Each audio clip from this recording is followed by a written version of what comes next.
Hello, this is Chef Chip from riceandgravy.com, back again with another great recipe, Cajun chicken and sausage gumbo. If you ask anyone from Louisiana or not to name some Louisiana dishes, gumbo will be the first thing to come out of their mouth every time.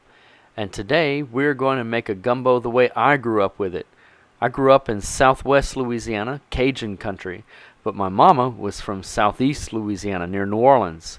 And when I think of gumbo, it's always chicken and sausage, but just with a touch of southeast Louisiana flavor. Here I have a nice locally produced smoked pork sausage. Always choose a local sausage over a national brand. We're going to start with a roux, so I've got some flour here, some onions and peppers. This is a poblano pepper. Some garlic, of course. I'm using fresh, but honestly, most Cajuns use garlic powder. Here's my spice mixture, some black pepper and a little bit of cayenne flakes, not too much. And here I've got some dried parsley and some thyme. A few cubes of chicken bouillon, which will boost the chicken flavor and salt the broth at the same time. And here's where I'm a little different from most Cajuns. I do like a little tomato in my chicken gumbo. I like what it does to the chicken, and my favorite brand is Contadina. So let's get started. The first step is to brown the chicken. It's not really necessary for gumbo because there's already so much flavor, but honestly I just can't help myself. So here we go.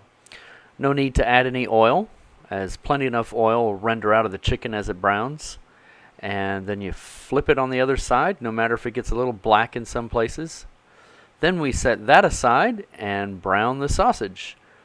Now this part is important.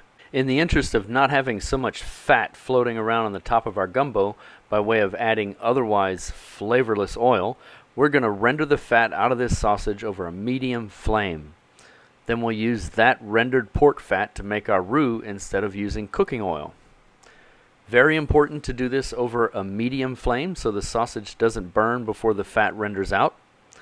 Then we flip everybody and brown the other side. See all that? Now why would we add more oil when we have all this flavorful fat already? So we'll just set that aside and then we'll deglaze the pan with a little water.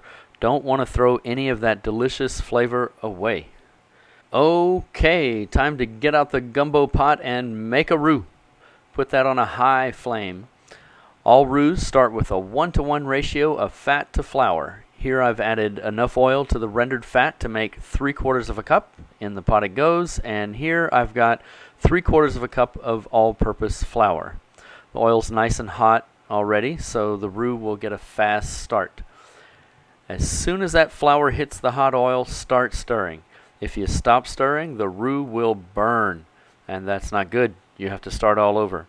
And it's been about 5 minutes, and right there is the color that we're looking for. So we'll put the onions and peppers in right away, which will stop the browning process. We'll let those guys suffer in the pan for a little while, and then we'll add the rest of the ingredients. And that is looking real good. Smells fantastic too. Alright, so now we'll add the garlic and the black and red pepper, the dried herbs, and the tomatoes.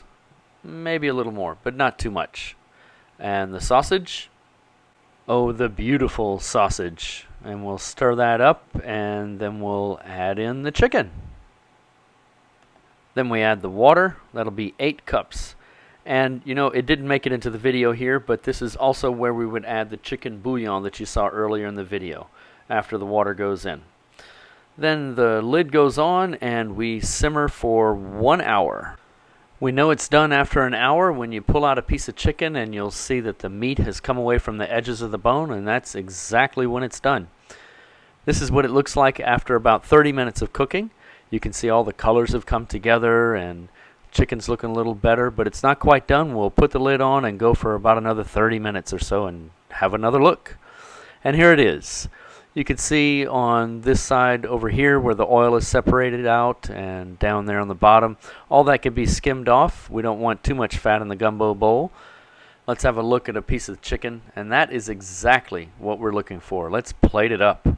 Got me a little pate of rice in the bowl, Let's get some broth in there. Boy, those sausages look incredible.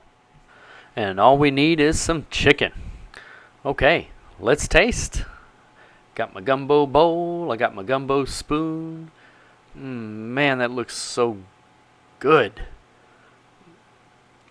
And it is delicious. But you know what that tastes like? That tastes like more. All right, y'all. I hope you enjoyed that, and please give this a try. Gumbo isn't that hard to prepare, and the rewards are great. À la prochaine.